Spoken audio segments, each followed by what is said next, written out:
താന്തോന്നി. രചന റോസൂസൻ. അവതരണം ഷാഹുൽ മലയിൽ. എഡിറ്റിംഗ് ഷെരീജ് പൂനൂർ. നിർമ്മാണം PNR ക്രിയേഷൻസ്. ഗൗരി താൻ വിചാരിക്കുന്ന പോലെയല്ലെന്ന് മനസ്സിലായി ഭദ്രന്. തനിക്ക് തീരുമാനത്തിൽ തെറ്റുപറ്റിയെന്ന് സംശയിച്ചവൻ ഒന്നും മിണ്ടാതെ കഴിച്ച് എഴുന്നേറ്റവൻ. സഹായിക്കാൻ അവൾ പറഞ്ഞെങ്കിലും അവനെ കൊണ്ടൊന്നും ചെയ്യിപ്പിച്ചില്ല. അവൾ ഒറ്റയ്ക്ക് ഈ അടുക്കളയിൽ കിടന്ന് ജോലി എടുക്കാന്ന് പറഞ്ഞാൽ വലിയ മടുപ്പ മാഷേ. അതാ കൂടെ നിൽക്കാൻ പറഞ്ഞ്. മാഷിന്റെ മുഖം കണ്ടാൽ അറിയാം ഇഷ്ടപ്പെട്ടില്ല എന്ന്. എന്നാലും ഇടയ്ക്കൊക്കെ കിട്ടിയവളെ സഹായിക്കാൻ കേട്ടോ. അതൊക്കെ ഏത് പെണ്ണ് ആഗ്രഹിക്കുന്ന കാര്യങ്ങളാ. അവന് നോക്കി കണ്ണിറുക്കി കാണിച്ചുകൊണ്ട് പറഞ്ഞവൾ. ഈ പെണ്ണിനെ തനിക്ക് മനസ്സിലാവുന്നില്ലല്ലോ എന്ന് ചിന്തിക്കുകയായിരുന്നു അവൻ. അപ്പോൾ അവർ തിരിച്ചു വരുമ്പോഴും മായാവതി അവിടെ ഇരിക്കുന്നുണ്ടായിരുന്നു. അവരെ നോക്കിക്കൊണ്ട് സ്റ്റെയർ കയറിപ്പോയി ഗൗരി. പെണ്ണ് കെട്ടി വരുമ്പോഴേക്കും മോന്റെ മാറ്റം കണ്ടോ? ഇനി എന്തൊക്കെ കാണണം എന്റെ ഭഗവാനെ. ഭർത്താവിന് നോക്കി പറഞ്ഞുകൊണ്ട് തന്റെ റൂമിലേക്ക് പോയവർ. ഗൗരി പറഞ്ഞനുസരിച്ച് ഭദ്രൻ അവളോട് ചേർന്ന് കിടക്കുമ്പോൾ ഉള്ളിൽ വരുന്ന വികാരങ്ങൾ കടിഞ്ഞാണിട്ടവൻ. രാവിലെ ജോസൂട്ടി സേവയെ കാത്തിരുന്നു വിവരങ്ങൾ അവനെ ധരിപ്പിക്കാണ്. അവന്റെ ജീപ്പ് വരുന്നുണ്ടവൻ ചാടി ഇറങ്ങിയവൻ. എന്നതാണ് കോപ്പി വണ്ടിക്ക് വട്ടം ചാടുന്നോ? വണ്ടി നിർത്തി സേവി തല പുറത്തേക്കിട്ട് ചോദിച്ചു. അതില കണ്ടപ്പോ ആവേശത്തിന് വളിഞ്ഞ ചിരിച്ചുകൊണ്ട് അവൻ കയറിയിരുന്നു. ആ ഇന്നലത്തെ ബില്ലെടുത്തോ നീ? വശത്തായിരിക്കുന്നവനെ നോക്കി ചോദിച്ചവൻ. അതിലെ കോമഡി, മുതലാളി വാങ്ങി ബില്ല്, ആള് സെറ്റില്ലെന്ന് പറഞ്ഞു. ജോസൂട്ടി പറയുന്ന കേട്ട് ബ്രേക്കിൽ കാലമർന്നവന്റെ കേട്ടത് കാതുകൾക്ക് വിശ്വസിക്കാൻ പറ്റാത്ത പോലെ. തെളിച്ചു പറയടാ, അവന്റെ ശബ്ദം ഉയർന്നു. ജോസൂട്ടി തലേ ദിവസം മുതലാളി പറഞ്ഞ കാര്യങ്ങൾ വള്ളിപുള്ളി വിടാ പറഞ്ഞു. അവന്റെ പേശികൾ വലിഞ്ഞു മുറുകി. അയാളുടെ കൂടെ കിടക്കുന്നവളെ പറഞ്ഞു വിട്ടെ, എന്നെ നാട് കടത്തി അടക്കി ഭരിക്കാനായിരിക്കും ആ മോൾക്ക്. സേവി പറഞ്ഞ തെറിയേട്ട് ജോസൂട്ടി സേവി പൊത്തിപ്പിടിച്ചു. ജീപ്പ് അവിടെ തന്നെ ഇട്ട് വട്ടം കറക്കി തിരിച്ചെടുത്ത് സേവി. ഓഫീസിലേക്കല്ലേ? ജോസൂട്ടി സംശയത്തോടെ ചോദിച്ചു. അല്ല, എന്റെ അപ്പൻ ചമ്മൻ നടക്കുന്ന ആളെ ഒന്ന് കണ്ട് നാല് പറയണം. ആ ബില്ല് അങ്ങേര് കൊടുത്താൽ ശരിയാവില്ല. അയാളുടെ ഔദാര്യൊന്നും വേണ്ട ഈ സേവിക്ക്. ജീപ്പിന്റെ സ്പീഡ് കൂടി. എടാ പതുക്കെ പോ, ഇല്ലെങ്കിൽ ഇനി ഒരു ബില്ല് കൊടുക്കാൻ നമ്മൾ ഉണ്ടായിരുന്നു വരില്ല.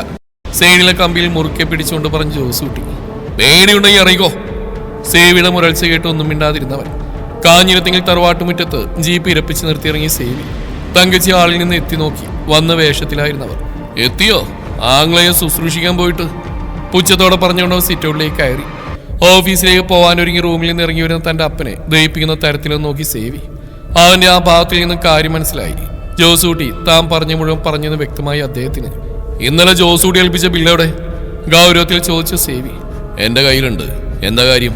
കുറെ നാളുകൾക്ക് ശേഷം മകന്റെ നേർക്ക് നേർ നിന്നുള്ള അപ്പന്റെ ചോദ്യം. ഞാൻ വരുത്തിയ കണക്കെടുക്കാൻ എനിക്കറിയാം. എന്റെ അമ്മച്ചിയുടെ സ്വത്തിലാണായിരുന്നു നിങ്ങളുണ്ടാക്കിയതിൽ നിന്ന് കൊടുക്കണ്ട. നിങ്ങൾക്ക് അതിൽ നിന്ന് എടുത്ത് ക്ലിയർ ആക്കാനാണെങ്കിൽ എനിക്കെന്തുകൊണ്ട് ആയിക്കൂടാ? നിങ്ങളെക്കാൾ അധികാരം അവകാശമുണ്ട് എനിക്കവിടെ. പിന്നെ ഒന്നും മിണ്ടാതിരിക്കുന്നത് ഞാൻ പൊട്ടനായിട്ടാണെന്ന് തോന്നലുണ്ടെങ്കിൽ അതങ്ങ് മാറ്റി വെച്ചേക്ക്. എന്നെ നാട് കടത്താനുള്ള ഉപദേശം ഈ നിൽക്കുന്ന സ്ത്രീയുടെ ആണെന്ന് എനിക്കറിയാം. ഇവരുടെ വാക്കേട്ട് മേലാൽ എന്നെ ഭരിക്കാൻ വരരുത്. എനിക്കറിയാം എന്ത് ചെയ്യണമെന്ന്. സേവി, നിന്റെ വാക്കുകൾ അതിരി കിടക്കുന്നു. ചൂണ്ടുവിരൽ വരുത്തി ദേഷ്യത്തിൽ പറഞ്ഞ മുതലാളി. സേവി പറയാൻ കിടക്കുന്നേ ഉള്ളൂ. കൂടുതൽ എന്നെ കൊണ്ട് പറയിപ്പിച്ചാലേ കൂടും കുടുക്കെടുത്ത് ഇറങ്ങേണ്ടി വരും പലർക്കും ഇവിടുന്ന്. അതൊക്കെ ഇടയ്ക്ക് ഓർമ്മിക്കുന്നത് നല്ലതാ. എന്റെ കാര്യത്തിൽ കൂടുതൽ ഉണ്ടാക്കാൻ വരേണ്ട ആരും. എന്റെ അമ്മച്ചി പോയതിൽ പിന്നെ സേവി ഒറ്റക്കാ. തീരുമാനം എടുക്കുന്ന അങ്ങനെ തന്നെ ആയിരിക്കും. അപ്പനും മോനും നേർക്കുന്നൊരു വാക്ക് പോരാട്ടം ആദ്യമായിട്ടാണ്. അതുകൊണ്ട് തന്നെ അവന്റെ ഓരോ വാക്കുകളും മുൾമുന ആഴ്ന്നിറങ്ങുന്ന വേദനയായി പടർന്നു അപ്പനിൽ. ആ ബില്ലാം കൊടുത്തേക്ക് മനുഷ്യ, എന്തിനെങ്ങനെ ബഹളുണ്ടാക്കുന്നത്? നാട്ടുകാരെ കൊണ്ട് പറയിപ്പിക്കാൻ. എന്താണെന്ന് വെച്ചാൽ ചെയ്യട്ടെ. അഹങ്കാരം തലക്ക് പിടിച്ച് ആരോടെന്ന് പറയുന്ന തോന്നല. കൊടുക്കട്ടെ, കൊടുത്ത് തീർക്കട്ടെ എല്ലാം. കുടിച്ചും പെണ്ണുപിടിച്ചും തീർക്കട്ടെ എല്ലാം. ചത്തു കളഞ്ഞ അമ്മച്ചിക്ക് ഇതൊക്കെ സന്തോഷമുള്ള കാര്യങ്ങളാണല്ലോ. തങ്കച്ചിയുടെ ആ പറച്ചിലിൽ സകല നിയന്ത്രണം വിട്ടു അവന്റെ. ടീ പോയിൽ നിന്ന് ഫ്ലവർ വേസ് വായുവിൽ പറന്നു ഒഴിഞ്ഞു മാറിയതുകൊണ്ട് അവരുടെ തലക്ക് ചുമരിൽ തട്ടി ചിന്നിച്ചിതറിയത്. എന്നും ചെയ്യാൻ മടിക്കാത്ത അവന്റെ ആ ഭാവത്തിൽ നടുങ്ങി തരിച്ച് നിന്ന് തങ്കച്ചിയും കറിയാച്ച മലയാളിയും. തങ്ങളെ കൊല്ലാൻ പോലും മടിക്കില്ല അവനെന്ന് തോന്നിപ്പോയി അവർക്ക്.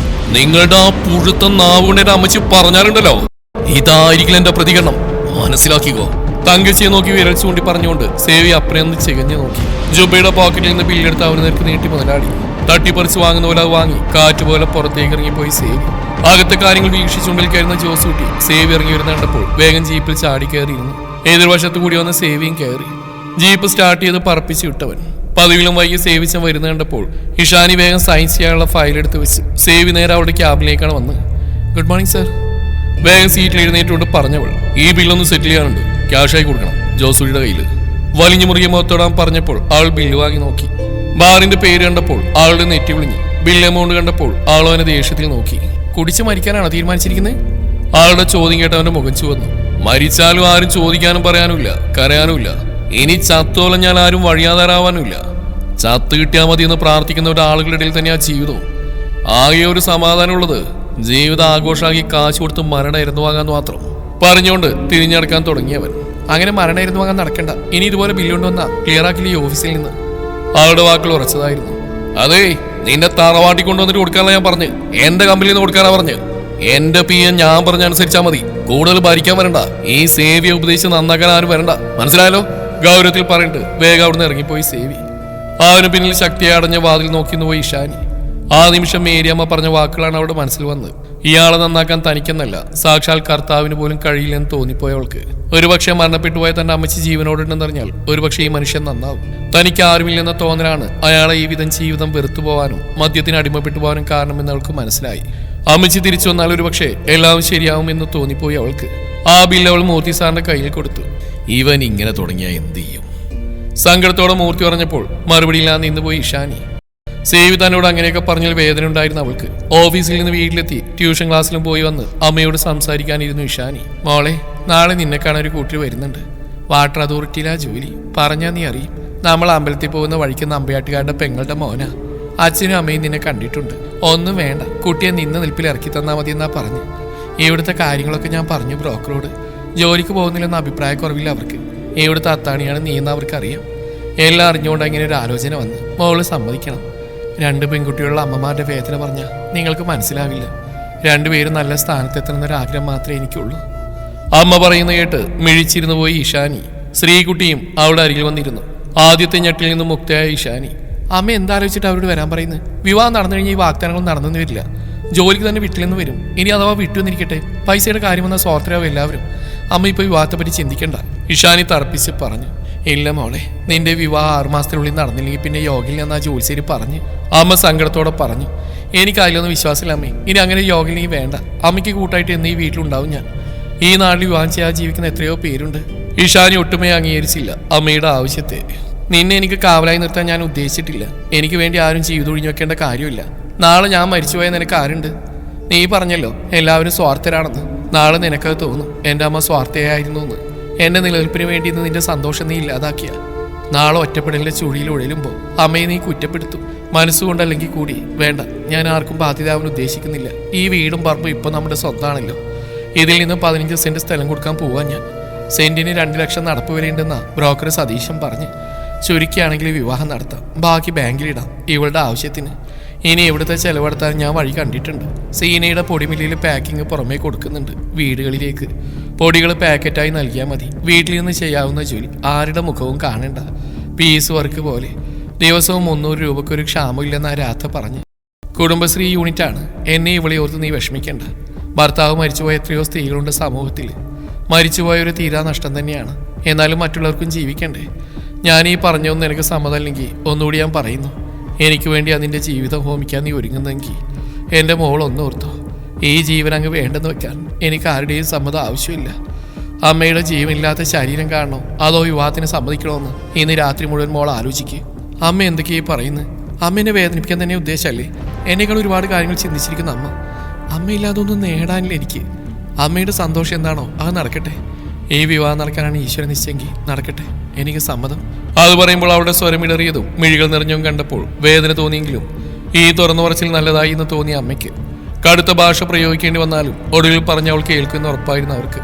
അത്താഴം കഴിച്ചെന്ന് വരുത്തി കിടന്നു ഇഷാനി. ഞായറാഴ്ച പതിവ് പോലെ അമ്പലത്തിൽ പോയി ശ്രീകുട്ടിയോടൊപ്പം തിരികെ വന്ന് ചായ കുടിക്കാനിരിക്കുമ്പോൾ അമ്മയും ഒപ്പം വരുന്നു. ഉള്ളതിൽ നല്ല സാരി എടുത്ത് ഒരുങ്ങിക്കോ, 10 മണിക്ക് വരുന്നാ പറഞ്ഞ്. ഇന്നത്തെ കാലത്ത് ഗവൺമെന്റ് ജോലിയുള്ള ആളെ കിട്ടുക എന്ന് പറഞ്ഞാൽ ഭാഗ്യ. അച്ചമ്മയുടെ അനുഗ്രഹം എൻ്റെ മോൾക്ക് വേണ്ടുവോളം ഉണ്ട്. അച്ചമ്മ കൂടി വേണമായിരുന്നു. എല്ലാവരെക്കാളും സന്തോഷം അച്ചമ്മയ്ക്കായിരിക്കും, ശ്രീകുട്ടി പറഞ്ഞു. അച്ചമ്മയുടെ ആണ്ടിന് 2 മാസം കൂടിയല്ലേ ഉള്ളൂ. വിവാഹം ശരിയായാലും ആണ്ട് കഴിഞ്ഞിട്ട് മതി. അപ്പോഴേക്കും സ്ഥലത്തിന്റെ കാര്യവും തീരുമാനമാക്കണ്ടേ? അമ്മ പറയുന്നതിന് മറുപടി പറഞ്ഞില്ല ഇഷാനി. അപ്പച്ചി എന്ത് പറയുമെന്ന് അറിയില്ല. അവർ വന്ന് കണ്ടിട്ട് പോട്ടെ, ഇഷ്ടപ്പെട്ടാ പറഞ്ഞാൽ മതിയല്ലോ അല്ലേ? അമ്മ ഇഷാനിയെ നോക്കി ചോദിച്ചു. എനിക്കറിയില്ല അമ്മ എന്ത് പറയുന്നു അതുപോലെ. എന്നാലും തന്റെ അഭിപ്രായം പറയില്ലെന്ന നിലപാടിൽ ഉറച്ചു നിന്നവൾ തന്റെ പ്രതിഷേധം അങ്ങനെയെങ്കിലും പ്രകടിപ്പിക്കാൻ ഏട്ടനോടും വിളിച്ചു പറഞ്ഞിട്ടില്ല. ജാതകം ചേർന്നാൽ മാത്രം എല്ലാവരും അറിഞ്ഞാൽ മതിയല്ലോ. അമ്മ പറയുന്നതിനൊന്നും മൂളി ഇഷാനി. കഴിച്ചുകൊണ്ടിരിക്കുന്ന തിടുക്കത്തിൽ അവസാനിപ്പിച്ച് പ്ലേറ്റ് കഴുകി നിൽക്കുമ്പോൾ ഉമ്മർത്തുന്നൊരു വിളി കേട്ടു. ചേച്ചിയെ, ആ ദാ വരുന്ന അപ്പു പറഞ്ഞുകൊണ്ട് അമ്മ വേഗം ഉമ്മറത്തേക്ക് പോകുന്ന കണ്ടപ്പോൾ അവളൊന്ന് എത്തി നോക്കി. പറഞ്ഞൊക്കെ വാങ്ങിയിട്ടുണ്ട്. അടുത്ത വീട്ടിലെ കുട്ടിയാണ് അപ്പു, അമ്മയുടെ സഹായി. അത്യാവശ്യ ഘട്ടങ്ങളിൽ കടയിൽ പോകാനും മറ്റും അപ്പുവിനെയാണ് അമ്മ വിളിക്കുക പതിവ്. ഇത് അപ്പു വെച്ചോ, ഇനി കടയിൽ പോകുമ്പോൾ മിഠായി വാങ്ങാൻ. അമ്മ കൊടുത്ത് 5 രൂപ ഉത്സാഹത്തോടെ വാങ്ങി അവൻ സൈക്കിളിന്റെ അടുത്തേക്ക് പോകുന്നു ജനൽ കൂടി കണ്ടു ഇഷാനി. നീ എന്താ നോക്കിക്കുന്നത്? പോയി ഒരുങ്ങാൻ നോക്ക്. അമ്മ അപ്പ കൊണ്ടുവന്ന കവറുമായി അടുക്കളയിലേക്ക് പോകുന്നു നോക്കി തന്റെ റൂമിലേക്ക് നടന്നവൾ അലമാരയിൽ നിന്ന് അധികം പഴയതല്ലാത്ത സാരി എടുത്ത് ഒഴുകിക്കിടക്കുന്ന ഷിഫോൺ ബ്ലൂ നിറത്തിലുള്ള സാരി. പ്ലെയിൻ സാരിക്ക് കോൺട്രാസ്റ്റ് ബ്ലൗസ് ആയിരുന്നു. മുടി ഒന്നുകൂടി ചീകി ഒതുക്കി ചെന്നിക്ക് ഇരുവശത്തു നിന്നുമായി കുറച്ച് മുടിയെടുത്ത് ക്രാബ് ഇട്ടു. കുറച്ച് മോയ്സ്ചറൈസ് മുഖത്ത് ഡോട്ടായിട്ടൊന്ന് സെറ്റാക്കി. ക്രീം ലേശം പുരട്ടി ഐലൈനർ കൊണ്ട് കണ്ണെഴുതി പുരികക്കൊടികൾക്കിടയിൽ കുഞ്ഞു ചുവന്ന പൊട്ടുവിട്ട് ഒരുക്കം പൂർത്തിയായി. ചേച്ചി ഇതുകൂടെ അല്പം. ഏതോ ഷെയ്ഡ് ലിപ്സ്റ്റിക് എടുത്തുകൊണ്ട് വന്ന ശ്രീകുട്ടി. ഏയ് എനിക്കൊന്നും വേണ്ട, നിനക്കറിയില്ല ഞാനിത് ഉപയോഗിക്കില്ലെന്ന്. ദേഷ്യപ്പെട്ടവൾ. ശ്രീകുട്ടിയുടെ മുഖം വാടി. അവളുടെ വലിയ കണ്ണുകൾ നിറയുന്ന കണ്ടപ്പോൾ ഇഷാനി ചിരിച്ചുകൊണ്ട് അവളുടെ കവിളിൽ പിടിച്ചു. ഇനി ഇതിന്റെ ഒരു കുറവ് വേണ്ട, ഇട്ടെന്നേക്ക്. ആ പറച്ചിലിൽ ശ്രീകുട്ടിയുടെ മുഖം വിടരുന്ന കണ്ടവൾ. എന്റെ ചേച്ചി സുന്ദരിയാ, എന്നാൽ ഇതല്പം ആവാം പറഞ്ഞുകൊണ്ട് അവൾ തന്നെ അല്പം പുരട്ടി കൊടുത്തു. കുറച്ച് മാറിയുന്ന ചേച്ചിയുടെ ഭംഗി ആസ്വദിച്ചുകൊണ്ട് പറഞ്ഞു ശ്രീകുട്ടി. കൊള്ളാം, നന്നായിട്ടുണ്ട്. ആള് നോക്കി തെളിച്ചമില്ലാത്ത ചിരി വരുത്തി ഇഷാനി. മോളെ അവര് വന്നു. അമ്മ വെപ്രാളപ്പെട്ടുകൊണ്ട് റൂമിലേക്ക് കയറി എന്ന് പറഞ്ഞപ്പോൾ ആൾക്കും എന്തെന്നില്ലാത്ത പരവേശം തോന്നി. ജനൽപ്പാളികൾക്കിടയിലൂടെ ആദ്യം ശ്രീകുട്ടിയാണ് കയറി വരുന്നവരെ കണ്ടത്. അമ്മയും അച്ഛനും ബ്രോക്കറും ചെറുക്കനും വേറെ പ്രായമായ ഒരാളും കൂടിയുണ്ട്. അയാളെ കണ്ട് നല്ല പരിചയം തോന്നി ശ്രീകുട്ടിക്ക്. അധികം ആളുകൾ ഉണ്ടാവായിരുന്നു, നന്നായി. ചേച്ചി ആള് സൂപ്പറാട്ടോ. ശ്രീകുട്ടിയുടെ സംബോധന എത്തി. എന്നാലും ആ ജനൽ കൂടി ഒന്ന് പുറത്തേക്ക് നോക്കാൻ മടിച്ചു നിന്ന് ഇഷാനി. എത്രയൊക്കെ ധൈര്യമുണ്ടെന്ന് പറഞ്ഞാലും ആദ്യമായിട്ട് ഇങ്ങനെ ഒരു ചടങ്ങ്, അതിന്റെ ഒരു വിറയിലുണ്ടായിരുന്നു അവൾക്ക്. അമ്മ മുറ്റത്തേക്ക് ഇറങ്ങുന്നു. അവരെ സ്വീകരിച്ച് പൂമുഖത്തേക്ക് അയറ്റുന്നു കണ്ടവൾ. ഇഷാനിയുടെ നെറ്റിൽ വിയർപ്പ് തുള്ളികൾ സ്ഥാനം പിടിക്കാൻ തുടങ്ങി. അമ്മയുടെ സംസാരം ഇപ്പോൾ വ്യക്തമായി കേൾക്കാം. കുറെ നാളായി കണ്ടിട്ട്, നല്ലോണം മാറ്റമുണ്ട്. അതെ, തടിയൊക്കെ കുറഞ്ഞു. ഷുഗറിന്റെ അല്പം അസ്കിതയുണ്ടേ. പറയെടുപ്പിന് വന്നിരുന്നു ഞാൻ. അപ്പോഴാ മോളെ കണ്ടത്. പിന്നെ ഒന്നും ആലോചിച്ചില്ല. ഏട്ടനോട് കാര്യം പറഞ്ഞു. അങ്ങനെയാ നാരായണനെ വിളിപ്പിച്ച്. ബ്രോക്കറെ നോക്കി സന്തോഷത്തോടെ പറഞ്ഞു ആ അമ്മ. അമ്മയുടെ സംസാരം കേട്ട് ചെറുപുഞ്ചിരിയോടെ ഇരുന്നു രാകേഷ്. അമ്മയുടെ മുഖച്ചായ തന്നെയാണ്, ഒത്ത ശരീരവും നല്ല നിറവും. എന്തുകൊണ്ട് തന്റെ മകൾക്ക് യോജിച്ചവളെന്ന് മനസ്സിൽ കണക്കുകൂട്ടി രാജി. ഞാൻ മോളെ വിളിക്കാം. ചായയും പലഹാരവും നേരത്തെ തന്നെ ഒരുക്കി വെച്ചിരുന്നുകൊണ്ട് ശ്രീകുട്ടിയെ വിളിച്ചു ആദ്യം രാജി. മോളെ ശ്രീകുട്ടി, ഈ പ്ലേറ്റ് എടുത്തോളൂ. ഇഷാനി മോളെ ട്രെയിലിരിക്കുന്ന ചായക്കപ്പ് എടുത്തിട്ട് വാ. രാജിയും ശ്രീകുട്ടി ആദ്യം നടന്നു. ഇടനാഴിയിലെ സെറ്റിയിലാണ് വന്നവർ ഇരിക്കുന്നത്. ആർക്കു മുമ്പിലായിട്ടിരിക്കുന്ന ടീപ്പോയിൽ പലഹാരങ്ങളുടെ പാത്രങ്ങൾ വെച്ചു അമ്മയും ശ്രീകുട്ടിയും. ആർക്ക് പിന്നാലെ ഇഷാനിയും കടന്നു വന്നു. ആദ്യം അച്ഛനാണ് ചായ കൊടുത്തവൾ. പിന്നെ മാമനും ബ്രോക്കറും കൊടുത്തതിനു ശേഷം അമ്മയുടെ അടുത്തേക്ക് ചെന്നവൾ. മോന് കൊടുക്ക മോളെ, ആ അമ്മ സ്നേഹത്തോടെ പറഞ്ഞു. ആ പറച്ചിലിൽ ആളുടെ കയ്യിൽ നിന്ന് കപ്പൊന്ന് തുളുമ്പിപ്പോയി. ചായ കൊടുത്ത് നീ വരുമ്പോൾ ആ ചെമ്പൻ മിഴികൾ കൊരുത്ത് അവളുടെ. ചെറുചിരിയോടെ അവളെ നോക്കിയിരുന്നവൻ. ശേഷം അമ്മയ്ക്കും ചായ കൊടുത്തിട്ട് അമ്മയ്ക്ക് പിന്നിലേക്ക് ഒതുങ്ങി നിന്നു ഇഷാനി. ഇവിടെ രാജേന്ദ്രനൊക്കെ ഉണ്ടാവുന്ന കരുതി ഞങ്ങള്. വലിയ മാമിയാണത് പറഞ്ഞു. ആരോടും പറഞ്ഞിട്ടില്ല. ജാതകമൊക്കെ ചേർന്നിട്ട് ആലോചിക്കുകയാണെങ്കിൽ എല്ലാവരോടും പറയാമെന്ന് കരുതി. ഇവിടുത്തെ അമ്മയുടെ വലിയ ആഗ്രഹമായിരുന്നു. കൊല്ലായിട്ടില്ലല്ലോ. അത് തന്നെയാ ഞങ്ങളും. ഇവന്റെ അച്ഛൻ്റെ ആൾക്കാരൊന്നും അറിഞ്ഞിട്ടില്ല. ജാതകം ചേരുമെന്ന് നോക്കിയിട്ട് പറയാമെന്ന് കരുതി. ഇവൻ ആദ്യമായിട്ടാണ് പെണ്ണാണാൻ പോകുന്നത്. ജോലിയിട്ട് വിവാഹം ആലോചിക്കാമെന്ന് കരുതിയപ്പോൾ തന്നെയാ മോളെ കണ്ടത് ഞാൻ. എന്നാൽ പിന്നെ ആദ്യത്തെ ആലോചന ഇവിടെ നാട്ടിൽ നിന്ന് കരുതി. ഭദ്രന്റെ കാര്യങ്ങളൊക്കെ ഞങ്ങൾക്ക് അറിയാവുന്നല്ലേ. അയാൾ വേറെ വിവാഹം കഴിച്ച നന്നായി. അതുകൊണ്ടല്ലേ ഈ മോളെ എൻ്റെ മോന് കിട്ടാനുള്ള യോഗം ഉണ്ടായത്. അമ്മയുടെ നിഷ്കളങ്കമായ പറച്ചിൽ ഇഷാനിയുടെ മനസ്സിൽ സന്തോഷം നിറച്ചു. ഒളിഞ്ഞും തെളിഞ്ഞും തന്നെ നോക്കുന്ന ആ കണ്ണുകൾ ഇടക്കൊക്കെ അവളുടെ നോട്ടവുമായി ഇടഞ്ഞു. അപ്പോഴേക്കും ഒരു പിടച്ചിലോടെ ദൃഷ്ടി മാറ്റി അവൾ. അവർക്ക് എന്തെങ്കിലുമൊക്കെ സംസാരിക്കാണ്ടാവുമല്ലോ, അവര് സംസാരിച്ചോട്ടെ. ബ്രോക്കർ പറഞ്ഞപ്പോൾ വേണ്ടായിരുന്നു എന്ന് തോന്നിപ്പോയി ഇഷാനിക്ക്. എന്നാൽ അത് കേട്ടപ്പോൾ സന്തോഷമായിരുന്നു അവന്റെ മുഖത്ത്. മുറ്റത്തേക്ക് നിൽക്കാം പറഞ്ഞുകൊണ്ട് കപ്പ് വെച്ച് എഴുന്നേറ്റവൻ ഇഷാനി അമ്മയെ നോക്കി. ചെല്ലു മോളെ. മുണ്ടിന്റെ ഒരറ്റം പിടിച്ചുകൊണ്ട് തലയുയർത്തിയവൻ ഇടനാഴിയിലൂടെ പൂമുഖത്തേക്ക് കടന്നു. അവന് പിന്നാലെ എല്ലാവരെയും നോക്കി സാരി തല പിടിച്ചുകൊണ്ട് അവളും. മുറ്റത്തിന്റെ ഇടതുവശത്തുള്ള ചാമവര ചോട്ടിലേക്കാണ് നടന്നവൻ. അവന് പിന്നാലെ നടക്കുമ്പോൾ അവളുടെ ഹൃദയമിടിപ്പ് വർദ്ധിച്ചു. മുന്നോട്ട് നടന്നവൻ തിരിഞ്ഞു നോക്കി രാകേഷ്. തനിക്ക് പിന്നാലെ വരുന്നവളെ കണ്ടവൻ തിരിഞ്ഞു.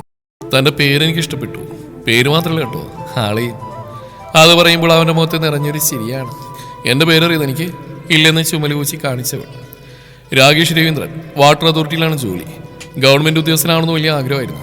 എൻ്റെ മനസ്സിലൊരു സങ്കല്പം ഉണ്ടായിരുന്നു, ഈ വിവാഹം കഴിക്കാൻ പോകുന്ന പെൺകുട്ടിയെക്കുറിച്ച്. ആ സങ്കല്പത്തിലെ പെൺകുട്ടിയാണ് ഇപ്പോൾ എൻ്റെ മുന്നിൽ നിൽക്കുന്നത്. ഞാൻ അമ്മയുടെ ജാതകം നോക്കേണ്ടെന്ന് പറയാൻ പോവാ. തനിക്ക് എതിർപ്പെന്തെങ്കിലും പറയാം. മുന്നോട്ട് പോയിട്ട് പിന്നെ വേണ്ടെന്ന് നോക്കുന്നത് ശരിയല്ലല്ലോ. വിവാഹം തൻ്റെ ഇഷ്ടപ്രകാരം തന്നെയാണെന്ന് വിശ്വസിക്കാൻ എനിക്കിഷ്ടം. വളച്ചു കെട്ടി പറയുന്നത് എനിക്കിഷ്ടമല്ല. അതുകൊണ്ടാണ് തുറന്ന് ചോദിക്കുന്നത്. എന്നെ ഇഷ്ടമായത് എനിക്ക്. പ്രതീക്ഷയോടെയുള്ള അവൻ്റെ നോട്ടവും ചോദ്യവും എന്തു പറയണമെന്നറിയാതെ ഉഴറിയവൾ. ഇഷ്ടപ്പെടാതിരിക്കാൻ മാത്രം വിരൂപനല്ല തൻ്റെ മുമ്പിൽ നിൽക്കുന്നത്. സൗമ്യമായ സംസാരം, എന്നും തുറന്നു പറയുന്ന പ്രകൃതക്കാരാണ് തനിക്ക് മുമ്പിൽ നിൽക്കുന്നതെന്ന് തോന്നിയവൾക്ക്. ഇഷ്ടപ്പെടാതിരിക്കാൻ പ്രത്യേകിച്ച് കാരണങ്ങളൊന്നുമില്ല. ഏതൊരു പെൺകുട്ടി ആഗ്രഹിക്കുന്ന പോലെ സുന്ദരനും സുമുഖനായ ഗവൺമെന്റ് ജീവനക്കാരൻ. പക്ഷെ ഒരു ആഗ്രഹമുണ്ട്. അത് എൻ്റെ ആഗ്രഹമല്ല, അച്ചമ്മയുടേതാ. എൻ്റെ അച്ഛമ്മ വലിയ വിശ്വാസിയാണ്, ജാതകത്തിലും പൊരുത്തത്തിലുമൊക്കെ. അച്ഛമ്മയുടെ ആത്മാവിന് ശാന്തി കിട്ടണമെങ്കിൽ അതൊക്കെ നോക്കി വേണം വിവാഹം നടക്കാനെന്നൊരു ആഗ്രഹമുണ്ട്. ജാതകം നോക്കി ശരിയാവുകയാണെങ്കിൽ വിവാഹത്തിന് എതിർപ്പില്ല എനിക്ക്. പിന്നെ ഒരു കാര്യം കൂടിയുണ്ട്, എൻ്റെ അമ്മ നിർബന്ധിച്ചിട്ട് തന്നെ ഞാനിപ്പോൾ വിവാഹത്തിന് സമ്മതിക്കുന്നത്. എനിക്കൊരു ജോലിയുണ്ട്, ഈ വീടിൻ്റെ ഇപ്പോഴത്തെ അറിയാവുന്നതാണല്ലോ. വിവാഹം കഴിഞ്ഞിട്ട് പറയുന്ന ഉചിതമല്ലെന്ന് എനിക്കറിയാം. എനിക്ക് ജോലി കിട്ടി കിട്ടുന്ന പണത്തിന് അവകാശി എൻ്റെ അമ്മ കൂടിയാണ്. അറിയാലോ, ഞങ്ങൾ 2 പെൺകുട്ടികളാണ്. നാളെ ഇതൊരു സംസാര വിഷയം പാടില്ല. എൻ്റെ ജീവിതത്തെക്കുറിച്ച് വ്യക്തമായ കാഴ്ചപ്പാടുകളുണ്ട് എനിക്ക്. വിവാഹം കഴിഞ്ഞാലും കടമകളിൽ നിന്ന് ഒളിച്ചോടി പോകാൻ ആഗ്രഹിക്കുന്നില്ല ഞാൻ. എൻ്റെ ഈ ആവശ്യങ്ങൾ അംഗീകരിക്കുന്ന ഒരാളെ മാത്രമേ ഞാൻ വിവാഹം ചെയ്യൂ. ഒറ്റവാക്കിൽ മറുപടിയൊന്നും വേണ്ട. വീട്ടുകാർക്ക് ചേർന്ന് ആലോചിച്ച് ജാതകമൊക്കെ ചേരുമ്പോൾ പറഞ്ഞാൽ മതി. നാളെ എൻ്റെ ജോലിയുടെയും ശമ്പളത്തിൻ്റെയും കാര്യത്തിൽ തർക്കം ഉണ്ടാകാൻ പാടില്ല. ഞാൻ ഇങ്ങനെയൊക്കെ സംസാരിച്ചു എന്ന് എൻ്റെ അമ്മ അറിയരുത്, അപേക്ഷയാണ്. തനിക്ക് മുന്നിൽ നിൽക്കുന്ന തൻ്റെ ജീവിതത്തെക്കുറിച്ച് വ്യക്തമായ കാഴ്ചപ്പാടുകളുള്ള പെൺകുട്ടിയാണെന്ന് മനസ്സിലാക്കാൻ കൂടുതലൊന്നും പറയേണ്ടെന്ന് തോന്നിപ്പോയി അവന്. തൻ്റെ നിലപാടുകളൊക്കെ ശരിയാണ്, ഞാൻ പൂർണ്ണമായിട്ട് യോജിക്കുന്നു.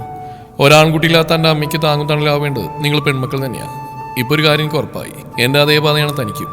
ഇതുപോലെ ഓപ്പണായിട്ട് പറയണം എല്ലാ കാര്യങ്ങളും. ജാതകം ചേർന്നാൽ മതി എന്നൊരു പ്രാർത്ഥന മാത്രമേ എനിക്കിപ്പോൾ ഉള്ളൂ. ചിരിച്ചുകൊണ്ട് ആ പറയുന്ന കേട്ടപ്പോൾ ആശ്വാസത്തിന്റെ പുഞ്ചിരി തെളിഞ്ഞു അവളുടെ മുഖത്തും. തുടരും ഈ കഥയുടെ ബാക്കി ഭാഗം നാളെ ഇതേ സമയം.